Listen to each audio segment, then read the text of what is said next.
ಓಂ ಏಕದಂತಂ ಚತುರಹಸ್ತಂ ಪಾಶಮಂಕುಶಧಾರಿಣಂ ಹೃದಂಚ ವರದಂ ಹಸ್ತೈರ್ಬಿಭ್ರಾಣಂ ಮೂಷಕಧ್ವಜಂ.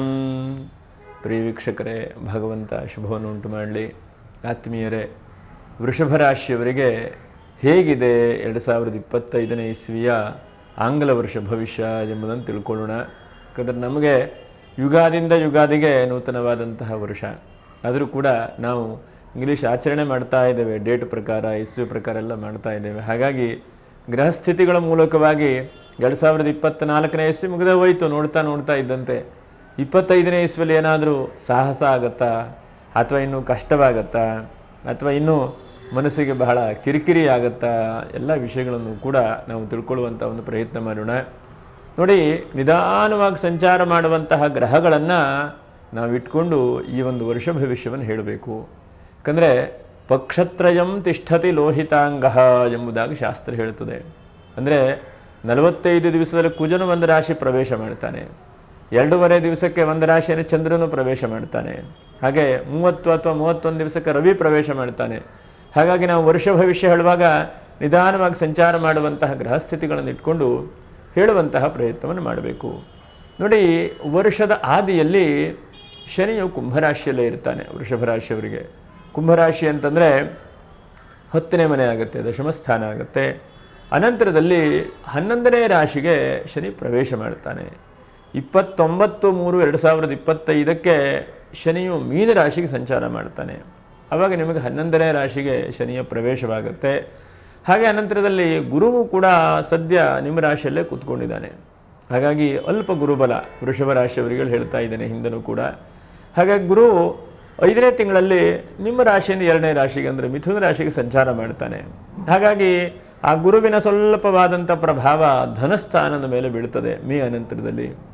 ಇನ್ನು ರಾಹುಕೇತು 2 ಗ್ರಹಗಳು ಕೂಡ ವರ್ಷದ ಆರಂಭದಲ್ಲಿ ನಿಮ್ಮ ರಾಶಿಯಿಂದ 11ನೇ ರಾಶಿಯಲ್ಲಿರುವಂಥವರು ಕಡೆ 10ನೇ ರಾಶಿಗೆ ಬರ್ತಾರೆ. ಹಾಗಾಗಿ ರಾಹು ಮತ್ತು ಕೇತುವಿಂದ ಅಂತಹ ತೀರಾ ತೊಂದರೆಗಳಿಲ್ಲ. ಆದರೆ ಆರಂಭದ ದಿವಸದಲ್ಲಿ ಗುರುವಿಂದ ಒಂದು ಸ್ವಲ್ಪ ಯೋಚನೆ ಮಾಡ್ತಾ ಹೋಗಬೇಕು. ಹಾಗಂತೇಳಿ ನಿಮಗೆ ಸದ್ಯಕ್ಕೇನೂ ಕೂಡ 7.5 ಶನಿ ಆಗಲಿ ಮತ್ತು ಅಷ್ಟಮ ಶನಿ ಆಗಲಿ ಹೀಗೆ ಯಾವುದೇ ರೀತಿಯಾದಂತಹ ಗೊಂದಲ ತೊಂದರೆ ಅದು ಯಾವುದೂ ಇಲ್ಲ ವೃಷಭ ರಾಶಿಯವರಿಗೆ. ಹಾಗಾಗಿ ಒಂದಂತಕ್ಕೆ ನಿಮಗೆ ಹೆಚ್ಚಿನದಾದಂತಹ ಅಭಿವೃದ್ಧಿಯನ್ನೇ ಭಗವಂತ ನೀಡಬಹುದು. ನೋಡಿ, ಕೃತಿಕಾ ನಕ್ಷತ್ರ 2, 3, 4ನೇ ಪಾದ, ಹಾಗೆ ರೋಹಿಣಿ ನಕ್ಷತ್ರ 1-4 ಪಾದ, ಹಾಗೆ ಮೃಗಶಿರಾ ನಕ್ಷತ್ರ 1, 2ನೇ ಪಾದ. ನೀವು ವಿಡಿಯೋ ಮುಗಿಯುವವರೆಗೂ ಕೂಡ ನೀವು ವಿಶೇಷವಾಗಿ ನೋಡ್ತಾ ಇರಿ. ಈ ವರ್ಷದ ಆರಂಭದಿಂದ ಕೊನೆಯವರೆಗೂ ಕೂಡ ಒಂದಷ್ಟು ದೇವತಾ ಉಪಾಸನೆಯನ್ನು ಮಾಡುವಂತಹ ಮಾರ್ಗಗಳನ್ನು ಕೂಡ ತಿಳಿಸ್ಕೊಡ್ತೇನೆ. ಹಾಗಾಗಿ ನೋಡೋಣ, ನಿಮಗೆ ಓವರಾಲ್ ಆಗಿ ಎಲ್ಲ ರೀತಿಯಲ್ಲೂ ಕೂಡ ಏನಾದರೂ ಬದಲಾವಣೆ ಒಳ್ಳೆ ಥರದ್ದು ಆಗತ್ತಾ ಅಥವಾ ಇನ್ನೂ ಕಷ್ಟವಾ ಅಂಥೇಳಿ ಯೋಚನೆ ಮಾಡ್ತಾ ಹೋಗೋಣ. ಫಸ್ಟ್ ನಾವು ನೋಡ್ತಾ ಇರುವಂಥದ್ದು, ನಿಮಗೆ ಈ ವರ್ಷದಲ್ಲಿ ಏನಾದರೂ ಕೂಡ ಆರ್ಥಿಕವಾಗಿ ಅಭಿವೃದ್ಧಿ ಆಗುತ್ತಾ ಅಂಥೇಳಿ ನೋಡೋಣ. ಯಾಕಂದರೆ ನಿಮ್ಮ ರಾಶ್ಯಾಧಿಪತಿ ಶುಕ್ರನೇ. ಹಾಗಾಗಿ ನಿಮಗೆ ಹೆಚ್ಚಿನದಾಗಿ ಆರ್ಥಿಕವಾಗಿ ಬಹಳ ಜೋಬಲ್ ದುಡ್ಡಿರಬೇಕು, ಆವಾಗ ನಿಮಗೆ ಖುಷಿ ಇರುತ್ತೆ. ಇಲ್ಲ ಅಂತಾದರೆ ತುಲಾ ರಾಶಿಯವರಿಗೆ, ವೃಷಭ ರಾಶಿಯವರಿಗೆ ಚಿಂತೆ ಜಾಸ್ತಿ ಶುರುವಾಗಿ ಹೋಗ್ತದೆ. ಎಷ್ಟೋ ಜನಕ್ಕೆ ದುಡ್ಡು ಇಲ್ಲದೇ ಇದ್ರೂ ಆಗುತ್ತೆ, ಆದರೆ ವೃಷಭ ರಾಶಿಯವರಿಗೆ ಸ್ವಲ್ಪ ಆರ್ಥಿಕವಾಗಿ ನೀವು ಬಲಿಷ್ಠವಾಗಿರಬೇಕು. ಎಲ್ಲೋ ಒಂದು ಕಡೆ ಹೋಗಬೇಕು ಅಂತಂದರೆ ಜೋಬ್ ತುಂಬ ದುಡ್ಡಿರಬೇಕು ನಿಮಗೆ ಅಲ್ವಾ. ಹಾಗಾಗಿ ನೋಡೋಣ ಧನಸ್ಥಾನ ಹೇಗಿರುತ್ತೆ ಅಂಥೇಳಿ. ನೋಡಿ, ವರ್ಷದ ಆರಂಭದಲ್ಲಿ ಅಂದರೆ ಮೇವರೆಗೂ ಕೂಡ ನಿಮಗೆ ಈಗ ಹೇಗೆ ನಡೀತಾ ಇದೆಯೋ ಹಾಗೇ ನಡೀತಾ ಇರಬಹುದು ಆರ್ಥಿಕವಾದಂಥ ಪರಿಸ್ಥಿತಿ. ತುಂಬ ಕಷ್ಟವೂ ಬರಲಿಕ್ಕಿಲ್ಲ, ತುಂಬ ಮೇಲಕ್ಕೆ ಹೋಗ್ತೇನೆ ಅಂತ ಹೇಳುವಂಗೂ ಕಾಣಿಸುವಂಥದ್ದಿಲ್ಲ. ಅನಂತರದಲ್ಲಿ ನೋಡಿ, ಗುರುವಿನ ಸಂಚಾರದಿಂದ ವೃಷಭ ರಾಶಿಯವರಿಗೆ ಆರ್ಥಿಕವಾಗಿ ಬಹಳ ಹೆಚ್ಚಿನದಾದಂಥ ಅಭಿವೃದ್ಧಿ ಆಗುತ್ತೆ. ಅಂದರೆ 5ನೇ ತಿಂಗಳಿಂದ 12ನೇ ತಿಂಗಳವರೆಗೂ ಕೂಡ ನೀವು ನೋಡ್ತಾ ಇರಿ. ಆರ್ಥಿಕವಾಗಿ ಎಲ್ಲೋ ಒಂದು ಕಡೆಗೆ ಸಂಸ್ಥೆ ಆರಂಭ ಮಾಡುವಂಥದ್ದಿರಬಹುದು, ಅಥವಾ ಏನಾದರೂ ಉದ್ಯೋಗ ಕಳ್ಕೊಂಡವ್ರಿಗೆ ಉದ್ಯೋಗ ಸಿಗುವಂಥದ್ದಿರಬಹುದು, ಅಥವಾ ಎಲ್ಲೋ ಯಾರೊಬ್ಬರಿಗೆ ದುಡ್ಡು ಕೊಟ್ಟಿರ್ತೀರಿ, ಆ ದುಡ್ಡು ವಾಪಸ್ ಬರುವಂಥದ್ದಿರಬಹುದು. ಹೀಗೆ ಆರ್ಥಿಕವಾಗಿ ಎಲ್ಲ ರೀತಿಯಲ್ಲೂ ಈ ವರ್ಷದಲ್ಲಿ ಸದೃಢವಾಗುವಾಗೆ ಆ ಗುರು ಮಾಡ್ತಾನೆ. ನಿಮಗೆ ಆರ್ಥಿಕವಾಗಿ ಹೆಚ್ಚಿನದಾದಂಥ ಲಾಭಾಂಶಗಳನ್ನು ಕೊಡುವಂಥದ್ದನ್ನು, ಅಥವಾ ಎಲ್ಲೋ ಒಂದು ಕಡೆಗೆ ಇನ್ವೆಸ್ಟ್ಮೆಂಟ್ ಮಾಡುವಂಥದ್ದನ್ನು, ಅಥವಾ ಏನೋ ಒಂದು ಸ್ವಂತದಾಗಿಲ್ಲಪ್ಪ ನಾನೇ ಒಂದು ಸ್ವಂತದಾಗಿ ಏನೋ ಕೆಲಸ ಮಾಡ್ತಾನೆ ಹೇಳುವಂಥದ್ದನ್ನು ಆ ಗುರು ನಿಮಗೆ ಬಹಳ ಮುಖ್ಯವಾಗಿ ನೀಡ್ತಾನೆ. ಅದು ಕೂಡ ಬುಧನ ಮನೆಯಲ್ಲಿ ಪ್ರಜ್ಞಾಂ ಗುರೋರ್ ಗೌರವಂ ಎಂಬುದಾಗಿ ಪ್ರಜ್ಞೆಯನ್ನು ಕೂಡ ಗುರು ಕೊಡ್ತಾನೆ. ಹಾಗೆ ಅನಂತರದಲ್ಲಿ ಗೌರವವನ್ನು ಕೂಡ ಗುರು ಕೊಡ್ತಾನೆ. ಅದರ ಜೊತೆಗೆ ಸ್ಥಾನಮಾನಗಳನ್ನು ಕೂಡ ಗುರು ನೀಡ್ತಾನೆ ನಿಮಗೆ. ಹಾಗಾಗಿ ಈ ವರ್ಷದಲ್ಲಿ ಓವರಾಲ್ ಆಗಿ ನೋಡಲಿಕ್ಕೆ ಹೋಗಿ ನಿಮಗೆ ಒಂದಂತಕ್ಕೆ ಬಹಳ ಚೆನ್ನಾಗಿರುವಂಥ ಅವಕಾಶಗಳನ್ನೇ ಎಲ್ಲ ಗ್ರಹಗಳು ಕೂಡ ನೀಡ್ತಾ ಇದ್ದಾರೆ ನಿಮಗೆ. ಯಾಕಂದರೆ ಗುರು ಹೆಚ್ಚಿನದಾಗಿ ನಿಮಗೆ ಮನಸ್ಸಿಗೆ ಸಮಾಧಾನ ಆಗುವಂಥ ವ್ಯವಸ್ಥೆಯನ್ನು ಬಹಳ ಮುಖ್ಯವಾಗಿ ಈ ವರ್ಷದಲ್ಲಿ ಕೊಡ್ತಾನೆ. ವರ್ಷ ಆದಿಯಲ್ಲಿ ಸ್ವಲ್ಪ ನಿಧಾನವಾಗಿ ಮಂದಗತಿಯಾಗಿ ಹೋದರೂ ಕೂಡ ವರ್ಷದ ಕೊನೆಯಲ್ಲಿ ಹೋಗ್ತಾ ಇದ್ದಂತೆ ಹೆಚ್ಚಿನದಾಗಿ ನಿಮಗೆ ಒಳ್ಳೆ ರೀತಿಯಾದಂಥ ಶ್ರೇಯಸ್ಸನ್ನು ಕೂಡ ಗುರು ಕೊಡ್ತಾನೆ. ಹಾಗಾಗಿ ಆರ್ಥಿಕವಾಗಿ ಒಂದು ಹಂತಕ್ಕೆ ನಿಮಗೆ ಚೆನ್ನಾಗಿದೆ. ಹಣಕಾಸಿಗೋಸ್ಕರವಾಗಿ ಏನೋ ಒದ್ದಾಡುವಂಥದ್ದು ಅಥವಾ ದುಡ್ಡೇ ಇಲ್ಲ ಅಂಥೇಳಿ ಚಿಂತೆ ಮಾಡುವಂಥದ್ದು ಅಥವಾ 30ನೇ ತಾರೀಕು ಆಯ್ತಪ್ಪ 5ನೇ ತಾರೀಕು ಬಂದೋಯ್ತು ಏನಪ್ಪ ಖರ್ಚಿಗೆ ಏನು ಮಾಡಲಿ ಅಂತೇಳಿ ನೋಡುವಂತಹ ಅವಕಾಶಗಳು ವ್ಯವಸ್ಥೆ ಇರುವುದಿಲ್ಲ. ಒಂದು ಹಂತಕ್ಕೆ ಜೋಬು ತುಂಬುವಂತಹ ಹಣಕಾಸಿಗೆ ಹೆಚ್ಚಿನದಾದಂಥ ಅಭಿವೃದ್ಧಿ ಇದೆ. ಹಾಗಾಗಿ ನೀವು ಬಹಳ ಖುಷಿ ಪಡಬಹುದು ಈ ವರ್ಷದಲ್ಲಿ. ಯಾಕಂದರೆ ಎಲ್ಲವೂ ಕೂಡ ಇವತ್ತಿನ ಕಾಲಕ್ಕೆ ತಕ್ಕಂತೆ ಹಣ ಇಲ್ಲ ಅಂತಂದರೆ ಕೆಲಸವೂ ಆಗುವಂಥದ್ದು ಕಷ್ಟ. ಹಾಗಾಗಿ ಒಂದು ಹಂತಕ್ಕೆ ಹಣವೂ ಕೂಡ ಮನುಷ್ಯನಿಗೆ ಬೇಕು. ಹಾಗಂತೇಳಿ ದುಡ್ಡೇ ಎಲ್ಲವೂ ಕೇಳಲಿಕ್ಕೆ ಹೋದರೆ ಎಲ್ಲವೂ ಅಲ್ಲ, ಆದರೆ ಅದಿಲ್ಲದೆ ನಡೆಯುವಂಥದ್ದು ಕೂಡ ಕಷ್ಟ. ಹಾಗಾಗಿ ಒಟ್ಟಿನಲ್ಲಿ ನಿಮಗೆ ಆರ್ಥಿಕವಾಗಿ ಬಹಳ ಒತ್ತಿ ಹೇಳುವಂಥದ್ದು ಬಹಳ ಖುಷಿ ಸಂತೋಷದ ವಿಷಯ. ಆರ್ಥಿಕವಾಗಿ ಅನುಕೂಲ ಇದೆ ಹೇಳುವುದನ್ನು ಕೂಡ ಹೇಳಬಹುದು. ಹಾಗೆ ಅನಂತರದಲ್ಲಿ ಏನಾದರೂ ಕೂಡ ಸ್ಥಿರಾಸ್ತಿಯನ್ನು ಸಂಪಾದನೆ ಮಾಡ್ತೀರಾ ಅಂಥೇಳಿ ಯೋಚನೆ ಮಾಡ್ತಾ ಹೋದರೆ ಆಸ್ತಿಯ ವಿಷಯದಲ್ಲಿ ಅಲ್ಪ ಸ್ವಲ್ಪ ನೀವು ಮಾಡಿರುವುದನ್ನು ಉಳಿಸ್ಕೊಳ್ಳುವಂತಹದ್ದು ಬೆಳೆಸ್ಕೊಳ್ಳುವಂಥದ್ದು ಈ ವರ್ಷದಲ್ಲಿ ಜಾಸ್ತಿ ಆಗಬಹುದು. ಆದರೆ ಮೇ ನಂತರದಲ್ಲಿ ಯಾವುದಾದ್ರೂ ಸಣ್ಣ ಪುಟ್ಟದ್ದು ಅದರಲ್ಲಿ ಬದಲಾವಣೆ ಮಾಡುವಂಥದ್ದು, ಎಲ್ಲೋ ಒಂದು ಕಡೆ ಸೈಟ್ ಇದ್ದು ಅದಕ್ಕೆ ಶೆಡ್ ಹಾಕುವಂಥದ್ದು ಅಥವಾ ಯಾವುದೋ ಒಂದು ಕೃಷಿ ಜಾಗ ಇದ್ದರೆ ಅದಕ್ಕೆ ಅಭಿವೃದ್ಧಿ ಪಡಿಸುವಂತಹದ್ದು ಅಥವಾ ಎಲ್ಲೋ ಒಂದು ಕಡೆಗೆ ಜಾಗ ತೆಗೆದುಕೊಂಡಿರ್ತೀರಿ ಅದು ಅರ್ಧಂಬರ್ಧ ಮನೆ ಆಗಿ ನಿಂತು ಹೋಗಿದೆ, ಅದಕ್ಕೆ ಹೆಚ್ಚಿನದಾದಂತಹ ಅವಕಾಶಗಳು ಸಿಗುವಂಥ ಚಾನ್ಸಸ್ ಕಾಣುತ್ತೆ. ಹಾಗಾಗಿ ಒಂದಂತಕ್ಕೆ ಸ್ಥಿರಾಸ್ತಿ ವಿಷಯದಲ್ಲೂ ಕೂಡ ಸಮಾಧಾನವೇ, ಒಳ್ಳೆ ರೀತಿಯಾದಂಥ ಅವಕಾಶಗಳೇ. ಆದರೆ ಇನ್ವೆಸ್ಟ್ಮೆಂಟ್ ಬಹಳ ಈ ತಿಂಗಳಲ್ಲಿ ನೀವು ಜಾಸ್ತಿ ಮಾಡ್ತೀರಿ. ಈ ವರ್ಷದಲ್ಲಿ 25ನೇ ಇಸ್ವಿಯಲ್ಲಿ ಬಹಳ ಇನ್ವೆಸ್ಟ್ಮೆಂಟ್ ಮಾಡುವಂಥದ್ದು, ಬಹಳ ರೀತಿಯಾಗಿ ಎಲ್ಲೋ ಒಂದು ಕಡೆ ಹೂಡಿಕೆ ಮಾಡುವಂಥದ್ದು, ಹತ್ತಾರು ಜನರ ಸಹಕಾರ ಸಲಹೆ ಪಡ್ಕೊಳ್ಳುವಂಥದ್ದು ಬಹಳ ಆಗುತ್ತೆ ನಿಮಗೆ. ಹಾಗಾಗಿ ಅದು ಉತ್ತಮವಾದಂಥದ್ದೇ. ಯಾಕಂದರೆ ನಿಮ್ಮ ಕೈಯಲ್ಲಿ ದುಡ್ಡು ಇದ್ದರೆ ತಾನೇ ಹಾಕಲಿಕ್ಕಾಗತ್ತೆ ಅಲ್ವಾ, ದುಡ್ಡಿಲ್ಲದೆ ಏನಾದ್ರು ಇನ್ವೆಸ್ಟ್ಮೆಂಟ್ ಮಾಡಲಿಕ್ಕಾಗತ್ತೆ. ಹಾಗಾಗಿ ಹಣಕಾಸು ಕೂಡ ಇರುತ್ತೆ, ಇನ್ವೆಸ್ಟ್ಮೆಂಟನ್ನು ಕೂಡ ನೀವು ಮಾಡ್ತೀರಿ. ಹಾಗಾಗಿ ಇವತ್ತಿನ ದಿವಸ ಗಿಡವನ್ನು ನೆಡುವಂಥದ್ದು, ಬೀಜ ಹಾಕುವಂತಹ ಪ್ರಯತ್ನಗಳು ಮಾತ್ರ ನಿಮ್ಮದು. ಫಲ ನಿಧಾನಾಗಿ ಸಿಗ್ತಾ ಹೋಗ್ತದೆ, ಒಂದೇ ದಿವಸಕ್ಕೆ ಯಾವುದೂ ಕೂಡ ಸಿಗುವುದಿಲ್ಲ. ಕಾಲಾನಂತರದಲ್ಲಿ ಅಷ್ಟಷ್ಟಾಗಿ ಸಿಗ್ತಾ ಹೋಗ್ತದೆ, ಅನುಕೂಲ ಆಗ್ತಾ ಹೋಗುತ್ತೆ. ಹಾಗಾಗಿ ಕೃಷಿಕರಿರಬಹುದು, ಭೂಮಿ ವ್ಯಾಪಾರ ವ್ಯವಹಾರ ಮಾಡೋರಿರಬಹುದು, ಅನಂತರದಲ್ಲಿ ಧಾರ್ಮಿಕ ಸಂಸ್ಥೆ ನಡೆಸ್ತಾ ಇರುವಂಥ ವ್ಯಕ್ತಿಗಳಿರಬಹುದು, ಹಾಗೆ ದೊಡ್ಡ ಈ ಕಬ್ಬಿಣದ ಫ್ಯಾಕ್ಟರಿ ನಡೆಸ್ತಾ ಇದ್ದಂಥವ್ರು ಇರಬಹುದು, ಅಥವಾ ಲಿಕ್ವಿಡ್ನ ವ್ಯಾಪಾರ ವ್ಯವಹಾರ ಮಾಡ್ತಾ ಇರಬಹುದು. ಬೆಳ್ಳಿ ಬಂಗಾರ ಬಹಳ ಮುಖ್ಯವಾಗಿ ಗಮನಿಸಬೇಕು. ಬೆಳ್ಳಿ ಬಂಗಾರದ ಕಾರಕನಾದಂತಹ ಶುಕ್ರನ ಮನೆ ಸದ್ಯಕ್ಕೆ ಆರಂಭದಲ್ಲಿ ಗುರು ಇದ್ದಾನೆ. ಹಾಗಾಗಿ ಹೆಚ್ಚಿನದಾಗಿ ನಿಮಗೂ ಲಾಭಾಂಶಗಳನ್ನೇ ಕೂಡ ಆ ಗುರು ಶುಕ್ರ ಎರಡೂ ಗ್ರಹಗಳು ಕೂಡ ನೀಡುತ್ತಾರೆ. ಹಾಗಾಗಿ ಬೆಳ್ಳಿ ಬಂಗಾರಕ್ಕೂ ಕೂಡ ಹೆಚ್ಚಿನದಾದಂಥ ಅವಕಾಶಗಳು ಕೂಡ ಆಗಬಹುದು. ಅದಕ್ಕೆ ಹೆಚ್ಚಿನದಾದಂತಹ ಹಣವೂ ಕೂಡ ಸಿಗುವಂಥದ್ದಿರಬಹುದು, ಬರಬಹುದು. ಯಾಕಂದರೆ 10 ವರ್ಷದ ಹಿಂದೆ ನೋಡಲಿಕ್ಕೆ ಹೋದರೆ ಏನೂ ಇರಲಿಲ್ಲ, ಇವತ್ತಿನ ದಿವಸ ಗ್ರಾಮಿಗೆ ಎಷ್ಟು ಅಂತೇಳಿ ನಿಮಗೆ ಗೊತ್ತಲ್ವ. ಹಾಗಾಗಿ ಆರ್ಥಿಕವಾದಂಥ ರೀತಿಯಲ್ಲಿ ಎಲ್ಲವನ್ನು ಕೂಡ ಈ ವರ್ಷದಲ್ಲಿ ಸೇಫ್ಟಿ ಮಾಡ್ತಾ, ಇನ್ವೆಸ್ಟ್ಮೆಂಟ್ ಮಾಡ್ತಾ, ಒಳ್ಳೆ ಕಡೆಗೆ ಚಿಂತನೆ ಮಾಡ್ತಾ ಹೋಗುವಂಥ ಸಾಧ್ಯತೆಗಳು ಬಹಳ ಮಟ್ಟಿಗಿದೆ. ಒಟ್ಟಿನಲ್ಲಿ ಎಲ್ಲೋ ಒಂದು ಕಡೆಗೆ ಭೂಮಿಯಿಂದ ಸಮಾಧಾನ ಅಂತ ಹೇಳಬಹುದು, ಅಥವಾ ಏನೋ ಒಂದು ಮನೆ ಕಟ್ಟಿಸಿದಿರಿ, ಅದಕ್ಕೆ ಎಲ್ಲ ಮೇಲೆಲ್ಲ ಖಾಲಿ ಇದೆ, ಏನಪ್ಪ ಏನು ಮಾಡೋದು ಅಂತಂದರೆ ಎಲ್ಲ ಒಂದು ಕಡೆಗೆ ಬಾಡಿಗೆಗೆ ಬರುವಂಥ ಅವಕಾಶಗಳಾಗಬಹುದು. ಎಲ್ಲ ಒಂದು ಕಡೆ ಕಮರ್ಷಿಯಲ್ ಜಾಗ ತೆಗೆದುಕೊಂಡಿದ್ದೀರಿ, ಯಾರಾದರೂ ಬಂದು ಸಾಕಪ್ಪ ಶೆಡ್ ಹಾಕಲಿಕ್ಕೆ ಅಂತ ಹೇಳಿ ನೋಡ್ತಾ ಇದ್ದರೆ ಅದಕ್ಕೂ ಕೂಡ ಅವಕಾಶ ಆಗಬಹುದು. ಅಥವಾ ಎಲ್ಲೋ ಸಿನಿಮಾ ರಂಗದಲ್ಲಿ ನೀವು ವ್ಯವಹಾರ ಮಾಡ್ತಾ ಇದ್ದೀರಿ, ಅಥವಾ ಆ್ಯಕ್ಟಿಂಗ್ ಮಾಡ್ತಾ ಇದ್ದೀರಿ, ಹಾಡು ಹಾಡ್ತಾ ಇದ್ದೀರಿ, ಹೀಗೆ ಬೇರೆ ಬೇರೆ ಕಲಾವಿದರಾಗಿದ್ದೀರಿ. ನೀವು ಅವಕಾಶ ಸಿಕ್ಕಿದ್ರೆ ಸಾಕಪ್ಪ ಅಂತ ಅಂದ್ಕೊಳ್ತಾ ಇದ್ದೀರಿ, ಅವಕಾಶ ದಿಢೀರ್ನ ಮೇ ಆದಮೇಲೆ ಸಿಕ್ಕಿಡ್ಬೋದು. ಅಥವಾ ಎಲ್ಲೋ ಒಂದು ಕಡೆಗೆ ನೀವು ಯೂಟ್ಯೂಬರ್ಸ್ ಆಗಿದ್ದೀರಿ, ಎಲ್ಲ ನೀವೇನೋ ಒಂದು ಇಂಪ್ರೂವ್ಮೆಂಟ್ ಆಗಬೇಕು, ಸಬ್ಸ್ಕ್ರೈಬ್ ಆಗಬೇಕು ಅಂತ ನೋಡ್ತಾ ಇದ್ದೀರಿ, ಅದಕ್ಕೂ ಕೂಡ ಅವಕಾಶಗಳು ಸಿಗಬಹುದು. ಹಾಗಾಗಿ ಈ ಮಾಧ್ಯಮ ಕ್ಷೇತ್ರ, ಕಲಾಕ್ಷೇತ್ರದಲ್ಲಿರುವಂಥವರಿಗೂ ಕೂಡ ಹೆಚ್ಚಿನದಾದಂಥ ಅಭಿವೃದ್ಧಿಯನ್ನು ಗುರು ನೀಡುತ್ತಾನೆ. ಇದು ಬಹಳ ಮುಖ್ಯವಾದಂಥದ್ದು. ಹಾಗೆ ಅನಂತರದಲ್ಲಿ ವಿವಾಹಾದಿ ಮಂಗಲ ಕಾರ್ಯಗಳಾಗ್ತದೆ ಅಂತ ನೋಡ್ಲಿಕ್ಕೆ ಹೋದರೆ ನಿಮಗೆ ಜನವರಿಯಿಂದ ಆರಂಭ ಮಾಡಿ ಸ್ವಲ್ಪ ಮೇವರೆಗೆ ಅಷ್ಟೋ ಇಷ್ಟೋ ಆಗ್ತಾ ಇರುವಂಗೆ ಇರಬಹುದು. ಆದರೆ ಅದಾಗಿಲ್ಲ ಅಂತಾದರೂ ಕೂಡ ನಿಮಗೆ ಮೇ ಅನಂತರದಲ್ಲಿ ಸ್ವಲ್ಪ ಮದುವೆಗೆ ಹೆಚ್ಚಿನದಾದಂತಹ ಒತ್ತಡಗಳು ಕೂಡ ಆಗುತ್ತೆ, ಸಮಾಧಾನಗಳು ಕೂಡ ಸಿಗುತ್ತೆ. ಮತ್ತು ಎಲ್ಲೋ ಡೈವರ್ಸ್ ಕೇಸ್ ಹೋಗಿಬಿಟ್ಟಿದೆಯಪ್ಪ, ಸಾಮರಸ್ಯ ಜೀವನವೇ ಇಲ್ಲ, ಏನು ಮಾಡೋದು ಅಂತೇಳಿ ದುಃಖ ಪಡ್ತಾ ಇದ್ದರೆ ಯಾರೋ ಮಧ್ಯವರ್ತಿಯ ಸ್ತ್ರೀ ಮೂಲಕವಾಗಿ ಅದೆಲ್ಲ ಬಗೆಹರಿತಾ ಹೋಗ್ತದೆ. ಎಷ್ಟೋ ಸಲ ನಾವು ಏನು ಹೇಳ್ತೇವಲ್ಲ, ಇಬ್ಬರು ಜಗಳ ಮೂರನೇ ಆದಾಯ ಅಂತ ಹೇಳ್ತೇವಲ್ಲ, ಹಾಗೆ ಇಬ್ಬರು ಸರಿ ಮಾಡ್ಕೊಳ್ಳಿಕ್ಕೆ ಆಗಲಿಲ್ಲ ಅಂತಾದರೆ ಮೂರನೇ ಯಾವುದೋ ವ್ಯಕ್ತಿ ಬಂದು ಮೂರನೇ ವ್ಯಕ್ತಿಯಿಂದ ಸ್ವಲ್ಪ ಬದಲಾವಣೆಗಳು ಕೂಡ ಆಗುತ್ತೆ. ಹಾಗಾಗಿ ಏನೋ ಒಂದು ಆಶಾಭಾವನೆ ಅಂತೇಳಿ ಹೇಳಬಹುದು. ಇದು ಒಳ್ಳೆಯದಾದಂಥದ್ದು. ಹಾಗೇನು ಬಹಳ ಮುಖ್ಯವಾಗಿ ವೃತ್ತಿ ಕಳ್ಕೊಂಡವರಿಗೇನಪ್ಪ ವೃತ್ತಿ ಸಿಗುತ್ತಾ, ಅಥವಾ ಜಾಗ ಏನಾದರೂ ಬದಲಾವಣೆ ಆಗುತ್ತಾ ಅಂತಂದರೆ ಜಾಗ ಬದಲಾವಣೆ ಆಗುವಂಥ ಸಾಧ್ಯತೆಗಳಿದೆ. ಮಾರ್ಚ್ ಅನಂತರದಲ್ಲಿ ನೋಡಿ ಶನಿಯಿಂದ ಸ್ವಲ್ಪ ಜಾಗ ಬದಲಾವಣೆ ಆಗಬಹುದು. ಏನಪ್ಪ ಬದಲಾವಣೆ ಅಂತಂದರೆ, ಒಂದನೇದಾಗಿ ಇದ್ದಕ್ಕಿದ್ದ ಹಾಗೆ ನಿಮ್ಮಲ್ಲೇ ಯಾವುದೋ ಒಂದು ಬೇರೆ ರೀತಿಯಾದಂಥ ಅವಕಾಶಗಳು ಸಿಗುವ ಹಾಗೆ ಮಾಡುವಂಥದ್ದು, ಅಥವಾ ಅವರದೇ ಬೇರೆ ಕಡೆ ಕಂಪ್ನಿ ಕಳಿಸುವಂತಹ ಪ್ರಯತ್ನಗಳು ಕೂಡ ಆಗಬಹುದು. ಅಥವಾ ನೀವೇನು ಕೆಲಸ ಮಾಡ್ತಾ ಇದ್ರದಲ್ಲೇ ವೃದ್ಧಿ ಕಡೆಗೆ ಹೋಗುತ್ತೆ, ಕೆಳಗಡೆ ಕನಕ ಬರೋದಿಲ್ಲ. ಚಿಂತೆ ಮಾಡೋದು ಬೇಡ. ಯಾಕಂದರೆ ನಮಗೆ 10,000 ಕೊಡ್ತಾ ಇದ್ದರೆ 5,000 ಆದರೆ ಚಿಂತೆ ಆಗ್ತದೆ, 11,000 15,000 ಆದರೆ ಚಿಂತೆ ಆಗೋದಿಲ್ಲ. ಹಾಗಾಗಿ ಆ ಸಂಬಳದ ರೀತಿಯಲ್ಲೂ ಕೂಡ ಒಳ್ಳೆ ರೀತಿಯಾಗಿ ಆಗಬಹುದು.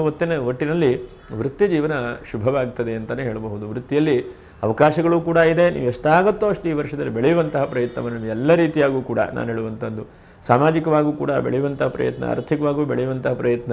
ಯಾಕಂದರೆ ಜೀವನ ಬೇಗನೆ ಹೋಗ್ತಾ ಇದೆ ನೋಡಿ. ಬೆಳಗ್ಗೆ ಆಗುತ್ತೆ, ಸಂಜೆ ಆಗ್ತದೆ. ನಮಗೆ ಅದೇ ಯಾವಾಗೂ ಕೂಡ ನಾವು ನೋಡ್ತಾ ಇರುವಂಥದ್ದು. ಮಾಸ ಭವಿಷ್ಯ ಮಾಡ್ತಾ ಇರ್ತೇವೆ. ಒಂದು 15 ವೀಡಿಯೋ ಹಾಕೊಳ್ಳಿ ಬರೀ ಮತ್ತೊಂದು 15 ವೀಡಿಯೋ ಹಾಕಲಿಕ್ಕೆ ಆಗಿಬಿಡುತ್ತೆ. ಹಾಗಾಗಿ ಈ ಜೀವನ ಹೇಳುವಂಥದ್ದು ಬಹಳ ಅಲ್ಪವಾದಂಥ ಸಮಯ. ಹಾಗಾಗಿ ಇರುವಂಥ ಸಮಯದಲ್ಲೇ ಏನಾದರೂ ಸಾಧನೆ ಮಾಡಲಿಕ್ಕೆ, ಏನಾದರೂ ಹೋರಾಟ ಮಾಡಲಿಕ್ಕೆ ನೋಡುವಂತಹ ಪ್ರಯತ್ನವನ್ನು ಮಾಡಬೇಕು. ಹಾಗೆ ಶುಭವಾದಂಥ ಯೋಗಗಳೇನಾದರೂ ಕೂಡ ಈ ವರ್ಷದಲ್ಲಿ ಘಟಿಸಬಹುದಾ ಅಂತಂದರೆ 3 ರೀತಿಯಾದಂಥ ಒಂದು ಯೋಗಗಳ ಅವಕಾಶಗಳು ಸಿಗಬಹುದು. ಒಂದನೇದಾಗಿ ವೈವಾಹಿಕವಾದಂಥದ್ದು, ಎರಡನೇದಾಗಿ ಸಂತಾನಾದಿಗಳು ಆಗದೇ ಇದ್ದಂಥವರಿಗೆ ಅಥವಾ ಗರ್ಭೋತ್ಪತ್ತಿಯಾಗಿ ಹೆಚ್ಚು ಕಡಿಮೆ ಆಗ್ತಾ ಇದೆ ಅಂಥವರಿಗೆ ಸಂತಾನಗಳು ಕೂಡ ಲಭಿಸುವಂಥದ್ದಾಗಬಹುದು. ಬಹಳ ಮುಖ್ಯವಾಗಿ ನಮ್ಮಲ್ಲಿ ಹೇಳ್ತೇವಲ್ಲ, ಭೂಮಿಯ ಯೋಗ. ಎಷ್ಟೋ ವರ್ಷದಿಂದ ಪ್ರಯತ್ನ ಮಾಡ್ತಾ ಇದ್ದೇನೆ, ಆಗಲಿಲ್ಲ ಅಂಥೇಳಿ. ಆ ಭೂಮಿಯ ತಾಯಿ ಆಶೀರ್ವಾದವು ಕೂಡ ಆಗಬಹುದು. ಮತ್ತು ನಿಮಗೆ ಕೆಲಸ ಕೈ ಹತ್ತುತ್ತಾ ಇಲ್ಲ, ಆಡು ಭಾಷೆಯಲ್ಲಿ ಹೇಳ್ತಾರಲ್ಲ, ಕೈಗೆ ಹತ್ತಿದ್ರೆ ಬಾಯಿಗೆ ಹತ್ತುವುದಿಲ್ಲ ಅಂತ ಹೇಳ್ತಾರಲ್ಲ. ಹಾಗೆ ಆ ಥರ ಏನೇನು ಸಮಸ್ಯೆಗಳಿದೆ ಅದಕ್ಕೆಲ್ಲ ಸ್ವಲ್ಪ ಪರಿಹಾರಗಳು ಸಿಕ್ಕಿ ಒಳ್ಳೆ ರೀತಿಯಾದಂಥ ಅವಕಾಶಗಳನ್ನು ಕೂಡ ಆ ಗುರು ನಿಮಗೆ ನೀಡಬಹುದು. ಇನ್ನು ನೋಡಿ, ಧರ್ಮಕ್ಷೇತ್ರದಲ್ಲಿ, ಧರ್ಮ ಕಾರ್ಯದಲ್ಲಿ ನೀವು ಭಾಗವಹಿಸುವಂಥದ್ದು ಅಥವಾ ಏನಾದರೂ ಧಾರ್ಮಿಕವಾದಂಥ ಮುಖಂಡರಾಗಿದ್ದರೆ ನಿಮ್ಗೆ ಒಳ್ಳೆ ರೀತಿಯಾದಂಥ ಅವಕಾಶಗಳು ಸಿಗುವ ಹಾಗೆ ಆಗ್ತದೆ. ಮತ್ತು ಹೆಚ್ಚಿನದಾದಂಥ ಧರ್ಮದ ರಕ್ಷಣೆಗೆ ಹೆಚ್ಚಿನದಾದಂಥ ಪ್ರಯತ್ನಗಳನ್ನು ಕೂಡ ನೀವು ಮಾಡ್ತೀರಿ. ಯಾಕಂದರೆ ನೋಡಿ, ಈಗ ಸದ್ಯಕ್ಕೇನೂ ಇಲ್ಲ. ಅನಂತರದಲ್ಲಿ ಈಗ ಸದ್ಯಕ್ಕೆ ಮೀನ ರಾಶಿಗೆ ಶನಿ ಬರ್ತಾ ಇದ್ದಾನೆ. ಹಾಗಾಗಿ ನೀವು ಸದ್ಯಕ್ಕೇನೂ 7.5 ಶನಿ ಇಲ್ಲ. ಹಾಗಂತೇಳಿ ಮೇಷರಾಶಿಯವರಿಗಿದೆ. ನೀವು ಹಾಗಾಗಿ ಏನು ಮಾಡಬೇಕು, ಈ ವರ್ಷದಲ್ಲಿ ಎಷ್ಟಾಗುತ್ತೋ ಅಷ್ಟು ಧರ್ಮ ಕಾರ್ಯ ಮಾಡುವಂಥದ್ದು, ಒಳ್ಳೆ ರೀತಿಯಾದಂಥ ಚಿಂತನೆ ಮಾಡುವಂಥದ್ದು. ಇಲ್ಲ ಒಂದು ಕಡೆಗೆ ಯಾರೋ ಕಷ್ಟದಲ್ಲಿದ್ದಾರೆ, ನಷ್ಟದಲ್ಲಿದ್ದಾರೆ ಅಂತಂದರೆ ಅವರಿಗೇನೋ ನಿಮ್ಮ ಕೈಲಾದಂಥ ಸಹಕಾರ ಮಾಡುವಂತಹ ಪ್ರಯತ್ನ. ಇಲ್ಲ ಒಂದು ಕಡೆಗೆ ಒಂದು ಆಶ್ರಮ ಅಥವಾ ಸಂಸ್ಥೆ ನಡೆಸ್ತಾ ಇದ್ದಾರೆ, ಅನ್ನದಾನ ಮಾಡ್ತಾ ಇದ್ದಾರೆ ಅಂತಾದರೆ ನಿಮ್ಮ ಕೈಲಾದಂಥ ಸೇವೆ ಮಾಡುವಂಥ ಅವಕಾಶಗಳನ್ನು ಕೂಡ ಬಿಡಬೇಡಿ. ಯಾಕಂದರೆ ಇವಾಗೇ ನೀವು ಎಷ್ಟಾಗುತ್ತೋ ಅಷ್ಟು ನಿಮಗೆ ಸಾಮರ್ಥ್ಯ ಇರುವಾಗ, ಶರೀರದಲ್ಲಿ ಶಕ್ತಿ ಇರುವಾಗ ಎಲ್ಲ ಭಗವಂತನ ಸೇವೆ ಮಾಡಬೇಕು, ಧರ್ಮ ಕಾರ್ಯವನ್ನು ಮಾಡಬೇಕು. ಆವಾಗ ಭಗವಂತನು ನಮ್ಮ ಕಷ್ಟ ಕಾಲದಲ್ಲಿ ಒಂದು ಕೈ ಹಿಡಿತಾನೆ. ನಮಗೇನಂತಂದರೆ ಖುಷಿ ಇದ್ದಾಗ ಏನೂ ಮಾಡೋದಿಲ್ಲ, ಕಷ್ಟ ಇದ್ದಾಗ ಕೈಲೇ ದುಡ್ಡು ಇರೋದಿಲ್ಲ ಏನಾದ್ರು ಮಾಡಬೇಕು ಅಂತಂದರೆ ಹಾಗಾಗತ್ತೆ. ಹಾಗೆ ಆಗಬಾರ್ದು. ಹಾಗಾಗಿ ಈ ವರ್ಷದಲ್ಲಿ ಒತ್ತಿ ನಿಮಗೆ ಹೇಳುವಂಥದ್ದು ಧರ್ಮ ಕಾರ್ಯಕ್ಕೆ ಪ್ರಯತ್ನವನ್ನು ಮಾಡಿ. ಮತ್ತು ಎಷ್ಟಾಗುತ್ತೋ ಅಷ್ಟು ಇನ್ನೊಬ್ಬರಿಗೆ ಸಹಕಾರಗಳನ್ನು ಮಾಡಿ. ಧರ್ಮ ಕಾರ್ಯ ಅಂತಂದರೆ ಯಾರೊಬ್ಬರಿಗೆ ಕೊಡೋದು ಹೇಳುವಂಥ ಅರ್ಥ ಅಲ್ಲ. ನೀವು ಧರ್ಮವಾಗಿ ಫಸ್ಟ್ ನಡೆದುಕೊಳ್ಳುವಂತಹ ಪ್ರಯತ್ನ. ಎರಡನೇದಾಗಿ ಅನೇಕ ರೀತಿಯಾದಂಥ ಸಹಕಾರಗಳನ್ನು ಮಾಡುವಂತಹ ಪ್ರಯತ್ನಗಳನ್ನು ಕೂಡ ಮಾಡ್ತಾ ಬನ್ನಿ. ಅದರಿಂದ ಮುಂದೆ ಬರುವಂಥ ಕಷ್ಟ ಕಾಲಕ್ಕೆ ಭಗವಂತ ನಿಮಗೆ ಕೈ ಹಿಡಿತಾನೆ. ನಿಮ್ಮ ಜನ್ಮಾಂತರವಾದಂಥ ಪುಣ್ಯ ಇದ್ದರೆ ಅಥವಾ ನಿಮ್ಮ ಜೀವನದಲ್ಲಿ ದಶಾಭುಕ್ತಿಗಳು ಬಹಳ ಚೆನ್ನಾಗಿದ್ದರೆ ಏನೂ ತೊಂದರೆ ಆಗೋದಿಲ್ಲ. ಆದರೆ ಮುಂದಿನ ಜೀವನದಲ್ಲಿ ಕಷ್ಟ ಬಂದರೆ ಆ ಭಗವಂತನೇ ರಕ್ಷಣೆ ಮಾಡಬೇಕಲ್ವ. ಹಾಗಾಗಿ ಧರ್ಮ ಕಾರ್ಯಗಳನ್ನು ಜಾಸ್ತಿ ಮಾಡಿ. ಹಾಗೆ ಈ ವರ್ಷದಲ್ಲಿ ಸ್ವಲ್ಪ ಕೀರ್ತಿ, ಯಶಸ್ಸು, ಲಾಭ ಇದು 3 ಸ್ವಲ್ಪ ನಿಮ್ಮ ಹಿಂದೆ ಬರುವಂಥ ಸಾಧ್ಯತೆಗಳಿದೆ. ಯಾಕಂದರೆ ಅದರ ಹಿಂದೆ ಹೋದರೆ ನಾವು ಮಂಗಾಗಿಬಿಡ್ತೇವೆ. ಆದರೆ ನಮ್ಮ ಹಿಂದೆ ಅದು ಬಂದರೆ ಅದು ಸರಿಯಾಗಿ ಕರೆಕ್ಟಾಗಿ ನಡ್ಕೊಂಡು ಹೋಗ್ತದೆ ಅಲ್ವಾ. ಹಾಗಾಗಿ ಅದೆಲ್ಲವೂ ಕೂಡ ನಿಮ್ಮ ಹಿಂದೆ ಬರ್ತಾ ಹೋಗ್ತದೆ. ಇದು ಬಹಳ ಒಳ್ಳೆಯದು. ಒಂದು ಕೀರ್ತಿ ಅಂದ್ರೇನು, ಏನು ಕೆಲಸ ಮಾಡ್ತಿರೋ ಒಳ್ಳೆ ರೀತಿಯಾದಂಥ ಹೆಸರು. 100 ಜನ ಕೆಲಸ ಮಾಡ್ತಾ ಇದ್ದರೆ ನಿಮ್ಮನ್ನು ವಿಶೇಷವಾಗಿ ಗುರುತಿಸ್ತಾರೆ. ಇದು ಬಹಳ ಮುಖ್ಯವಾದಂಥದ್ದು ಕೀರ್ತಿ. ಯಶಸ್ಸು ಅಂತಂದರೆ ನೋಡಿ, ಯಾವುದೇ ಕೆಲಸ ಮಾಡಿ ಅದರಲ್ಲಿ ಈಗ ನೀವು ಉದ್ಯೋಗ ಮಾಡ್ತಾಯಿದ್ರು, ಪ್ರಮೋಷನ್ ಸಿಕ್ಕಿದ್ರೆ ಸಂತೋಷ. 10 ವರ್ಷ 20 ವರ್ಷ 30 ವರ್ಷ ಒಂದೇ ರೀತಿಯಲ್ಲಿ ಹೋಗ್ತಾ ಇದ್ರೆ ಏನು ತಾನೇ ಪ್ರಯೋಜನ ಅಲ್ವಾ. ಹಾಗಾಗಿ ಆ ಯಶಸ್ಸು ವಿಶೇಷವಾಗಿ ಮನುಷ್ಯನಿಗೆ ಸಿಗಬೇಕು. ಯಶಸ್ಸನ್ನು ಕೊಡುವಂಥ ಗ್ರಹ ಗುರುವು ಕೂಡ ಹೌದು. ಬಹಳ ಮುಖ್ಯವಾಗಿ ರಾಹು ಕೂಡ ಕೊಡ್ತಾನೆ. ಹಾಗಾಗಿ ನಿಮ್ಮ ಯಶಸ್ಸು ಕೂಡ ಕೊಡ್ತಾನೆ. ಯಶಃ ಕೀರ್ತಿಂಚ ಲಕ್ಷ್ಮೀಂಚ. ಇನ್ನೊಂದೇನು, ಅದ್ರ ಜೊತೆಗೆ ಅಷ್ಟೆರಡೂ ಬಂತು ಅಂದರೆ ಲಕ್ಷ್ಮಿಯು ಕೂಡ ನಿಮ್ಮ ಹಿಂದೆ ಬರುವಂಥ ಸಾಧ್ಯತೆಗಳಾಗುತ್ತದೆ. ಹಾಗಾಗಿ ಒಂದಂತಕ್ಕೆ ಯಶಸ್ಸನ್ನು ಕೂಡ ಪಡೆಯುವಂಥದ್ದೇ ಇದೆ. ನೋಡಿ, ವಾಹನದ ವಿಷಯದಲ್ಲಿ ಈ ವರ್ಷದಲ್ಲಿ ಹಳೆ ವಾಹನ ಎಲ್ಲ ತೆಗೆದುಕೊಳ್ಳಿಕ್ಕೆ ಹೋಗಬೇಡಿ. ಏನಾದರೂ ಅವಕಾಶಗಳಾದರೆ ಸ್ವಲ್ಪ ಮಟ್ಟಿಗೆ ಸಣ್ಣ ಸಾಲಗಳನ್ನು ಮಾಡಿ, 10 ರೂಪಾಯಿ ನೀವು ಆ ವಾಹನದ ಬೆಲೆ ಇದೆ ಅಂತಾದರೆ 1.5 ರೂಪಾಯಿ 2.5 ರೂಪಾಯಿ ಏನಾದರೂ ಸಾಲ ಮಾಡಿ ಮಿಕ್ಕಿರುವಂಥದ್ದನ್ನು ನೀವು ಆದಷ್ಟು ಸೇರಿಸಿ ಕೊಡುವಂತಹ ಪ್ರಯತ್ನವನ್ನು ಮಾಡಿ ವಾಹನ ಕೊಂಡ್ಕೊಳ್ಳಿ ಅಂತ ಹೇಳ್ತೇನೆ. ವಾಹನ ಯೋಗವು ಕೂಡ ಈ ವರ್ಷದಲ್ಲಿ ಕಾಣುವಂಥ ಸಾಧ್ಯತೆಗಳಿದೆ. ಹಾಗಾಗಿ ವಾಹನದಲ್ಲಿ ಖುಷಿಯಾಗಿ ಸಂತೋಷವಾಗಿ ಬಂದಿದೆ ಅಂಥೇಳಿ ತುಂಬ ಓಡಿಸ್ಲಿಕ್ಕೆ ಹೋಗಬೇಡಿ. ಆದಷ್ಟು ಧರ್ಮ ಕಾರ್ಯಗಳನ್ನು ಮಾಡಿ, ದೇವತಾ ದರ್ಶನ ಮಾಡಿ, ಎಷ್ಟಕ್ಕೆ ಬೇಕೋ ಅಷ್ಟಕ್ಕೆ ಉಪಯೋಗಿಸುವಂತಹ ಪ್ರಯತ್ನವನ್ನು ಮಾಡಿ. ಅನ್ನಂತಕ್ಕೆ ಪ್ರಯಾಣ ಯೋಗ ಈ ವರ್ಷದಲ್ಲಿ ಬಹಳ ಇದೆ ನಿಮಗೆ. ನೋಡಿ, ಈ ದೇಶದಿಂದ ಹೊರದೇಶಕ್ಕೆ ಹೋಗಬೇಕು ಹೇಳುವಂಥದ್ದು, ಹೊರದೇಶದಿಂದ ಈ ದೇಶಕ್ಕೆ ಬರಬೇಕು ಹೇಳುವಂಥವರಿಗೆ ನಮ್ಮ ಹೆಚ್ಚಿನದಾದಂಥ ಪ್ರಯಾಣ ಯೋಗಗಳ ಅವಕಾಶಗಳಿದೆ. ಹಾಗಾಗಿ ಪ್ರಯಾಣಕ್ಕೆ ಹೆಚ್ಚಿನದಾದಂತಹ ಖರ್ಚು ಆಗಬಹುದು, ಪ್ರಯಾಣಕ್ಕೆ ಮನಸ್ಸನ್ನು ಕೂಡ ಸೇರಿಸ್ಕೊಳ್ಬೇಕಾಗತ್ತೆ, ರಜಾ ದಿನಗಳು ಬೇಕಾಗುತ್ತೆ, ಎಲ್ಲವೂ ಕೂಡ ಬೇಕಾಗುತ್ತಲ್ವ. ಹಾಗಾಗಿ ಪ್ರಯಾಣಕ್ಕೆ ಒಂದಷ್ಟು ದಿವಸ ಬೇಕಾಗಬಹುದು. ಇಷ್ಟೆಲ್ಲ ಇದೆ ಸ್ವಾಮಿ, ಆರೋಗ್ಯದ ಬಗ್ಗೆನೇ ಏನು ಯೋಚನೆ ಮಾಡ್ತಾ ಇಲ್ಲ, ಬಹಳ ಜನ ಯೋಚನೆ ಮಾಡ್ತಾ ಇರ್ತೀರಿ. ಆರೋಗ್ಯದ ವಿಷಯದಲ್ಲಿ ಒಂದು ಹಂತಕ್ಕೆ ಚೇತರಿಕೆ ಇದೆ, ಆದರೂ ಕೂಡ ಒಂದು 4-5 ಆರೋಗ್ಯದ ವಿಷಯದಲ್ಲಿ ಜಾಗೃತಿ ವಹಿಸ್ಕೊಳ್ಬೇಕು ನೀವು. ಒಂದನೇದಾದಂಥ ಆರೋಗ್ಯ ವಿಷಯ ಏನಪ್ಪ ಅಂತಂದರೆ ನೋಡಿ, ಮಾರ್ಚ್ ಅನಂತರದಲ್ಲಿ ಏನಾದರೂ ಮೊಳಕಾಲಿನ ನೋವು ಬರುವಂಥದ್ದು ಅಥವಾ ಜೀರ್ಣಕ್ರಿಯೆಯಲ್ಲಿ ಸಣ್ಣ ಪುಟ್ಟ ಸಮಸ್ಯೆಗಳು ಬರುವಂಥದ್ದು, ಮತ್ತು ಇದ್ದಕ್ಕಿದ್ದ ಹಾಗೆ ನೋಡಿ ಎಲ್ಲವೂ ಕೂಡ ಚೆನ್ನಾಗಿರ್ತದೆ, ಬಹಳ ತಲೆನೋವು ಬರುವಂಥದ್ದು, ಕಣ್ಣಿನ ವಿಷಯದಲ್ಲಿ ತೊಂದರೆ ಆಗುವಂಥ ಸಾಧ್ಯತೆಗಳಿದ್ದಾವೆ. ಹಾಗಾಗಿ ಆರೋಗ್ಯದಲ್ಲಿ ಈ ವರ್ಷದಲ್ಲಿ ಸ್ವಲ್ಪ ಬಹಳ ಕಾಳಜಿ ವಹಿಸ್ಕೊಳ್ಳಿ. ಹಣ ಬರ್ತದೆ ಅಂತಂದರೆ ಬಂದೆಲ್ಲವೂ ಕೂಡ ಆಸ್ಪತ್ರೆ ಖರ್ಚು ಮಾಡುವಂಥದ್ದಲ್ಲ.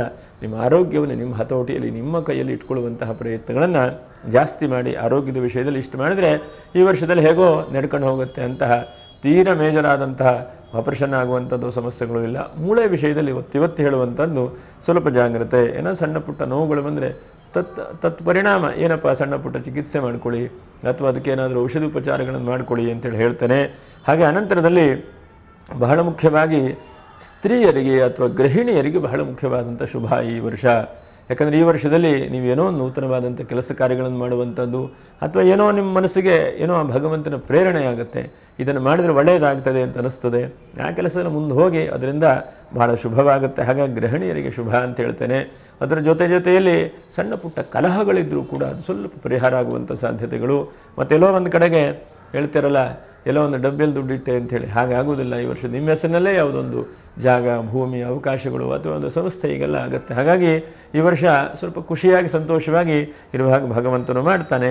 ರಾಜಕೀಯ ವ್ಯಕ್ತಿಗಳಿಗೆ ಹೇಗಪ್ಪ ಅಂತಂದರೆ ಸ್ವಲ್ಪ ಎಲ್ಲವೂ ಕೂಡ ಚೆನ್ನಾಗಿರುತ್ತೆ, ಆದರೆ ನಿಮ್ಮ ಮನಸ್ಸನ್ನೇ ಸಮಾಧಾನವಾಗಿ ಇಟ್ಕೊಳ್ಳಿಕ್ಕಾಗೋದಿಲ್ಲ. ಬಹಳ ಒತ್ತಡ ಬರುತ್ತೆ, ಬಹಳ ಚಿಂತೆ ಬರುತ್ತೆ, ಅಥವಾ ಎಲ್ಲವೂ ಕೂಡ ಕಾಣಿಸ್ತದೆ, ಅದು ನಿಮ್ಮ ಕೈ ಹತ್ತುವಂಥದ್ದು ಸ್ವಲ್ಪ ಕಷ್ಟವಾಗ್ತದೆ. ಹಾಗಾಗಿ ಸ್ವಲ್ಪ ನೀವೇನು ಮಾಡಬೇಕಪ್ಪ ಅಂತಂದರೆ ಆ ಈಶ್ವರ ಆರಾಧನೆಯನ್ನು ಅಥವಾ ಸೂರ್ಯನ ಆರಾಧನೆಯನ್ನು ಬಹಳ ಮುಖ್ಯವಾಗಿ ಮಾಡ್ತಾ ಹೋಗಬೇಕು. ಅದರಿಂದ ಹೆಚ್ಚಿನದಾದಂಥದ್ದಾಗುತ್ತೆ. ವಿದ್ಯಾರ್ಥಿ ಜೀವನಕ್ಕೂ ಕೂಡ ತಕ್ಕ ಮಟ್ಟಿಗೆ ಅಭಿವೃದ್ಧಿಯೇ ಇದೆ. ವಿದ್ಯಾರ್ಥಿಗಳಿಗೆ ಸ್ವಲ್ಪ ವಿದ್ಯೆ ಏನಾದರೂ ಕೂಡ ಚೆನ್ನಾಗಾಗುವಂಥದ್ದು ಅವಕಾಶ, ಅನುಕೂಲ ಆಗುವಂತಹ ಸಾಧ್ಯತೆಗಳು ಕೂಡ ಕಾಣಿಸ್ತದೆ. ಹಾಗೆ ಏನಾದರೂ ಕೂಡ ಮನೆಗೆ ಏನಾದರೂ ಕೊಂಡ್ಕೊಳ್ಳುವಂಥದ್ದು, ಮನೆಯಲ್ಲಿ ಏನಾದರೂ ಬದಲಾವಣೆ ಮಾಡುವಂಥದ್ದು ಇದೆಯೋ ಕೇಳಿದ್ರೆ ಮನೆ ಸ್ವಲ್ಪ ಬದಲಾವಣೆ ಮಾಡ್ತೀರಿ. ಯಾಕಂದರೆ ಹಣ ಬಂದ ತಕ್ಷಣವೇ ಎಲ್ಲೋ ಒಳ್ಳೆಯದಕ್ಕೆ ಉಪಯೋಗಿಸುವಂತಹದ್ದು, ಮನೆಗೆ ಪೇಂಟಿಂಗ್ ಆಗಿಲ್ಲ ಪೇಂಟಿಂಗ್ ಮಾಡಿಸುವಂಥದ್ದು, ಯಾವುದೋ ವಸ್ತುಗಳನ್ನು ಖರೀದಿ ಮಾಡುವಂಥದ್ದು, ಅಥವಾ ಎಲ್ಲೋ ಒಂದು ಕಡೆ ದೂರದಲ್ಲಿ ಇರಲಪ್ಪ ಒಂದು ನನ್ನ ಸ್ನೇಹಿತನು ತಗೊಳ್ತಾನೆ ಇದ್ದಾನೆ, 1-2 ಗುಂಟೆ ಜಾಗ ತೆಗೆದುಕೊಳ್ಳುವಂಥದ್ದು. ಹೀಗೆ ಇಂತಹ ಈ ಭೂಮಿಯ ವಿಷಯದಲ್ಲಿ ಹೆಚ್ಚಿನದಾದಂತಹ ಸಮಾಧಾನಗಳು, ನೆಮ್ಮದಿ, ಅವಕಾಶಗಳು ಸಿಗುವ ಹಾಗೆ ಆ ಭಗವಂತನು ಮಾಡ್ತಾನೆ. ಇನ್ನು ನೋಡಿ, ನಾವು ಶನಿಯಿಂದ ಚಿಂತನೆ ಒಂದು 5-6 ವಿಷಯಗಳನ್ನು ಮಾಡೋಣ. ಒಂದನೇದು ಏನಪ್ಪ ಅಂತಂದರೆ ಬಹಳ ಮುಖ್ಯವಾಗಿ ಶನಿ ಏಕಾದಶಕ್ಕೆ ಬಂದು ನಿಮ್ಮ ರಾಶಿಯನ್ನು ನೋಡ್ತಾ ಇದ್ದಾನೆ, ಶುಕ್ರನ ರಾಶಿಯನ್ನು. ಹಾಗಾಗಿ ನೋಡಿ, ಬಹಳ ಹಿಂದೆ ಇರುವಂತಹ ಯಾವುದೋ ಕೋರ್ಟಿನ ವ್ಯಾಜ್ಯಗಳು, ಕಿರಿಕಿರಿ ಏನಿದೆಯಲ್ವ, ಅದು ಸ್ವಲ್ಪ ಬಗೆಹರಿಯುವಂಥ ಸಾಧ್ಯತೆಗಳಿದೆ. ಮತ್ತು ಪಿತ್ರಾರ್ಜಿತ ಆಸ್ತಿ ಸಂಬಂಧವಾದಂಥದ್ದೇನಿದೆಯೋ ಅದು ಒಂದು ಹಂತಕ್ಕೆ ಅನುಕೂಲಕರವಾಗಿ ಬರ್ತದೆ ಅಂತೇಳಿ ಹೇಳ್ತಾನೆ. ಹಾಗೆ ಬಹಳ ಮುಖ್ಯವಾಗಿ ಎಷ್ಟೋ ವರ್ಷದಿಂದ ಕಬ್ಬಿಣದ ಮಷೀನ್ ಇರಬಹುದು, ಫ್ಯಾಕ್ಟ್ರಿ ಇರಬಹುದು, ಉದ್ಯಮ ಕ್ಷೇತ್ರ ಬಹಳ ಡಲ್ ಆಗಿದೆ ಅಥವಾ ಸರಿಯಾಗಿ ಹೋಗ್ತಾ ಇಲ್ಲ ಅಂತಂದರೆ ಅದರಲ್ಲೂ ಕೂಡ ಹೆಚ್ಚಿನದಾದಂಥದ್ದು. ಮತ್ತು ಬಹಳ ವರ್ಷದಿಂದ ಒಂದು 20 ವರ್ಷ ಆಯ್ತಪ್ಪ ಮನೆ ಕಟ್ಟಿಸ್ಲಿಕ್ಕೆ ಆಗಿಲ್ಲ, ಆ ಜಾಗದಲ್ಲಿ ಸೈಟ್ ತೆಗೆದುಕೊಂಡಿದ್ದೇನೆ ಅಂತಂದರೆ ಆ ಶನಿಯ ಅನುಗ್ರಹದಿಂದ ನಿಧಾನಾಗಿ ಆಗಬಹುದು, ಆದರೆ ಬಹಳ ಉತ್ತಮವಾದಂಥ ರೀತಿಯಲ್ಲಿ ಆಗ್ತದೆ. ಎಷ್ಟೋ ಸಲ ನಿಧಾನವಾಗಿ ಆದರೂ ಕೂಡ ಒಳ್ಳೆ ರೀತಿಯಾದಂತಹ ಫಲಗಳನ್ನು ಭಗವಂತ ನೀಡುತ್ತಾನೆ ನಿಮಗೆ. ಹಾಗಾಗಿ ನಿಧಾನ ಆದರೂ ಕೂಡ ಒಳ್ಳೆ ರೀತಿಯಾದಂಥ ಅವಕಾಶಗಳನ್ನು ಭಗವಂತ ನೀಡ್ತಾನೆ. ಇದಿಷ್ಟು ನಿಮಗೆ ಹೆಚ್ಚಿನದಾದಂತಹ ಶನಿಯಿಂದ ವಿಶೇಷವಾದಂಥ ಒಂದು ಫಲ. ಯಾಕಂದರೆ ಏಕಾದಶ ಸ್ಥಾನದಲ್ಲಿ ಬಂದರೆ ಆ ಶನಿಯೂ ಕೂಡ ಒಳ್ಳೆಯದನ್ನು ಮಾಡ್ತಾನೆ ಶುಕ್ರನ ರಾಶಿಗೆ. ಅದರ ಜೊತೆಗೆ ಶನಿಯ ದೃಷ್ಟಿಯೂ ಕೂಡ ಮಾರ್ಚ್ ನಂತರದಲ್ಲಿ ನಿಮ್ಮ ರಾಶಿಯಿಂದ 5ನೇ ರಾಶಿಗೆ ಬಿಡುತ್ತದೆ. ಹಾಗಾಗಿ ಪೂರ್ವ ಪುಣ್ಯಸ್ಥಾನ ಅಂತ ಹೇಳ್ತೇವೆ. ಆ ಪೂರ್ವ ಪುಣ್ಯಸ್ಥಾನದಿಂದ ಏನಾಗ್ತದೆ, ಹಿಂದೆ ಮಾಡಿರುವಂತಹ ಎಲ್ಲೋ ಒಂದು ಕಡೆಗೆ ಇನ್ವೆಸ್ಟ್ಮೆಂಟ್ ಮಾಡಿರುವಂಥ ಹಣ ಬರುವಂಥದ್ದು ಅಥವಾ ಹಿರಿಯರ ಆಸ್ತಿಪಾಸ್ತಿಗಳಿಂದ ನಿಮಗೆ ಸಿಗುವಂಥ ಚಾನ್ಸಸ್ ಕೂಡ ಆಗುತ್ತೆ. ಮತ್ತು ನೀವು ಬಹಳ ಪ್ರಖರವಾದಂತಹ ಆತ್ಮಸ್ಥೈರ್ಯದಿಂದ ಮತ್ತು ಪ್ರಖರವಾಗಿ ಬೆಳಕು ಹೇಗೆ ಸೂರ್ಯನ ಪ್ರಕಾಶ ಇದೆ ಅದೇ ತರಹ ನಿಮ್ಮಲ್ಲಿ ವಿಶೇಷವಾದಂಥ ಶಕ್ತಿ, ಸಾಮರ್ಥ್ಯಗಳು, ಚೈತನ್ಯಗಳು ನಡೆಸ್ತದೆ. ಅದರ ಜೊತೆಯಲ್ಲಿ ಯಾವುದೋ ಒಂದು ಉತ್ತಮವಾದಂತಹ ಸ್ನೇಹಿತನು ಅಥವಾ ಆತ್ಮೀಯನು ಅಥವಾ ವ್ಯಾವಹಾರಿಕವಾದಂಥ ಸಂಬಂಧವುಳ್ಳಂತಹ ಯಾವುದೋ ವ್ಯಕ್ತಿ ನಿಮಗೆ ಜೊತೆಗೆ ಸಿಗ್ತಾನೆ. ಇದಿಷ್ಟು ಬಹಳ ಶುಭವಾದಂಥದ್ದು. ಇನ್ನು ಏನಪ್ಪ, ನಾವು ವರ್ಷದ ಆರಂಭದಿಂದ ಕೊನೆಯವರೆಗೂ ಏನು ಮಾಡಬೇಕು ಅಂತಂದರೆ ಕೃತಿಕಾ ನಕ್ಷತ್ರ 2, 3, 4ನೇ ಪಾದದವರು ಯಜ್ಞದ ಆರಾಧನೆಯನ್ನು ಮಾಡಿ. ಯಜ್ಞ ನಾರಾಯಣನ ಆರಾಧನೆ ಮಾಡಿ. ಎಲ್ಲೆಲ್ಲಿ ಹೋಮ ಹವನಗಳು ಯಜ್ಞ ಯಾಗಗಳು ನಡೀತದೆಯೋ ನಿಮ್ಮ ಕೈಲಾದಂಥ ಸೇವೆಗಳನ್ನು ಮಾಡಿ, ಅಥವಾ ನೀವು ಸಾಧ್ಯವಾದರೆ ಎಷ್ಟಾಗುತ್ತೋ ಅಷ್ಟು ಅನ್ನದಾನವನ್ನು ಮಾಡುವಂತಹ ಒಂದು ಪ್ರಯತ್ನವನ್ನು ಮಾಡಿ. ಯಾಕಂದರೆ ಪಂಚಭೂತಗಳಲ್ಲಿ ಅಗ್ನಿಯೂ ಕೂಡ ವಿಶೇಷವಾದಂಥದ್ದು, ಅಗ್ನಿಯ ಬಲ ಜಾಸ್ತಿ ಆಗಬೇಕು. ಹಾಗಾಗಿ ಅಗ್ನಿಯ ಆರಾಧನೆಯನ್ನು ಮಾಡಿ. ರೋಹಿಣಿ ನಕ್ಷತ್ರ ನೀವು ಎಷ್ಟು ಸಾಧ್ಯ ಆಗುತ್ತೋ ಅಷ್ಟು ಏನಾದರೂ ಹಸುಗಳಿದ್ದರೆ ಹಸುಗೆ ಗೋಗ್ರಾಸ ಕೊಡುವಂಥದ್ದು, ಅಥವಾ ಹಸುಗೆ ಪೂಜೆ ಮಾಡುವಂಥದ್ದು, ಅಥವಾ ಯಾರೋ ಅಕ್ಕಪಕ್ಕದಲ್ಲಿ ಒಂದು ಗೋಶಾಲೆ ನಡೆಸ್ತಾ ಇದ್ದಾರೆ ಅಂತಂದರೆ ನಿಮ್ಮ ಕೈಲಾದಂಥದ್ದು ಏನು 500 ರೂಪಾಯಿ, 1000 ರೂಪಾಯಿ, 2000 ರೂಪಾಯಿ, ನಿಮ್ಮ ಶಕ್ತಿಯನ್ನು ಭಗವಂತ ಕೊಟ್ಟಿದ್ದಾನೋ ಅಂಥದ್ದನ್ನು ಸ್ವಲ್ಪ ಆಹಾರದ ರೀತಿಯಲ್ಲಿ ತಂದುಕೊಳ್ಳಿಕ್ಕೆ ಅವ್ರಿಗೆ ಹೆಲ್ಪ್ ಮಾಡಿ. ಅದರಿಂದ ಆ ಹಸುವನ್ನು ರಕ್ಷಣೆ ಮಾಡೋವರಿಗೂ ಕೂಡ ಅನುಕೂಲವಾಗ್ತದೆ. ಯಾಕಂದರೆ ಎಲ್ಲವನ್ನೂ ಕೂಡ ಒಬ್ಬರೇ ಮಾಡಬೇಕು ಅಂದರೆ ಕಷ್ಟ ಜಗತ್ತಿನಲ್ಲಿ. ಹಾಗಾಗಿ ಅವರ ಕೈಲಾದದ್ದು ಒಳ್ಳೆ ಥರದಲ್ಲಿ ನಾವು ಮಾಡ್ತಾ ಹೋದರೆ ಅದಕ್ಕೆ ಧರ್ಮ ಕಾರ್ಯಗಳನ್ನು ಜಾಸ್ತಿ ಮಾಡಿ ಅಂತಂದೆ ನಿಮಗೆ. ಹಾಗಾಗಿ ಇಷ್ಟಾಗುತ್ತೋ ಅಷ್ಟು ರೋಹಿಣಿ ನಕ್ಷತ್ರದವರು ಗೋ ಸೇವೆ ಮಾಡುವಂಥದ್ದನ್ನು ಮಾಡಿ. ಯಾಕಂದರೆ ಎಲ್ಲರ ಹತ್ರನೂ ಕೂಡ ಪ್ರತಿನಿತ್ಯವೂ ಕೂಡ ಗೋ ಸೇವೆ ಮಾಡಲಿಕ್ಕೆ ಆಗತ್ತಾ? ಆಗಲಿಕ್ಕಿಲ್ಲ. ಹಾಗಾಗಿ ಮಾಡುವಂಥವ್ರೆ ನಮ್ಮ ಕೈಲಾದಂಥ ಸಹಾಯ ಸಹಕಾರ ಮಾಡುವಂಥದ್ದನ್ನು ಮಾಡಿ. ನಿಮ್ಮ ಮೃಗಶಿರಾ ನಕ್ಷತ್ರ 1, 2ನೇ ಪಾದ ನೀವು ಎಷ್ಟು ಸಾಧ್ಯ ಆಗುತ್ತೋ ಅಷ್ಟು ಲಕ್ಷ್ಮೀ ನಾರಾಯಣ ಹೃದಯ ಅಂತ ಒಂದು ಸ್ತೋತ್ರ ಇದೆ, ಅದನ್ನು ಕೂಡ ಪಠನೆ ಮಾಡಿ. ಮತ್ತು ಇನ್ನೊಂದು ನಮ್ಮದು ದೇವತಾ ದರ್ಶನ ಹೇಳುವಂಥ ಯೂಟ್ಯೂಬ್ ಚಾನಲಲ್ಲಿ ವಿಶೇಷವಾಗಿ ನೋಡಿ ಶಿವನ ಮೃತ್ತಿಕಾಲಿಂಗ ಪೂಜೆ ಅಂತ ಹೇಳಿ ಒಂದು ವಿಡಿಯೋ ಮಾಡಿ ಹಾಕಿದ್ದೇನೆ, ಅದನ್ನು ಕೂಡ ಗಮನಿಸಿ. ಅದು ಬಹಳ ಸುಲಭವಾದಂಥ ಪೂಜಾ ವಿಧಾನಗಳು ಮೃಗಶಿರಾ ನಕ್ಷತ್ರದವರಿಗೆ ಬಹಳ ಮುಖ್ಯವಾಗಿ ಏನಪ್ಪ ಅಂತಂದರೆ ಈ ಹುತ್ತಿನ ಮಣ್ಣಿಂದ ಈಶ್ವರ ಲಿಂಗವನ್ನು ಮಾಡಿ ಪ್ರತಿನಿತ್ಯ ಪೂಜೆ ಮಾಡಿ ಅದನ್ನು ವಿಸರ್ಜನೆ ಮಾಡುವಂಥದ್ದು. ಅಂತಹ ಅದನ್ನು ವಿಡಿಯೋ ನೋಡಿ ಅದೆಲ್ಲ ಡೀಟೇಲ್ ಆಗಿ ಹೇಳಿದ್ದೇನೆ. ಹಾಗಾಗಿ ಅಂತಹ ಮೃತ್ತಿಕಾಲಿಂಗ ಪೂಜೆಯನ್ನು ಕೂಡ ನೀವು ಮಾಡ್ತಾ ಬನ್ನಿ ಮೃಗಶಿರಾ ನಕ್ಷತ್ರದವರು. ಇನ್ನೆಲ್ಲ ನಿಮಗೆ ಹೆಚ್ಚಿನದಾದಂಥ ಶುಭವೇ ಇದೆ. ದೈವಾನುಗ್ರಹವಾಗಲಿ, ಆ ಭಗವಂತನ ಆಶೀರ್ವಾದ ಅನುಗ್ರಹದಿಂದ ಹೆಚ್ಚಿನದಾದಂಥ ಲಾಭಾಂಶಗಳನ್ನು ಕೂಡ ಪಡೆಯಿರಿ, ಸಿಗಲಿ ಅಂತ ಹೇಳ್ತಾ ವೃಷಭ ರಾಶಿಯವರಿಗೆ ಪುನಃ 2025ನೇ ಇಸ್ವಿ ಶುಭವನ್ನು ಉಂಟು ಮಾಡಲಿ. ಸಣ್ಣ ಪುಟ್ಟ ತೊಂದರೆ ಇದ್ದವರು ನಾ ಹೇಳಿದಂಥ ನಕ್ಷತ್ರ ಪರಿಹಾರಗಳನ್ನು ಕೈಲಾದಷ್ಟು ಮಾಡ್ತಾ ಬನ್ನಿ, ಅದರಿಂದ ದೈವಾನುಗ್ರಹವಾಗುತ್ತೆ, ಮಂಗಲವಾಗಲಿ. ಹಾಗೆ ಮುಂದಿನ ವಿಡಿಯೋದಲ್ಲಿ ಮತ್ತೆ ಭೇಟಿ ಮಾಡೋಣ. ನಮಸ್ಕಾರ. ಲೋಕಾ ಸಮಸ್ತ ಸುಖಿನೋ ಭವಂತು. ನಮಸ್ಕಾರ.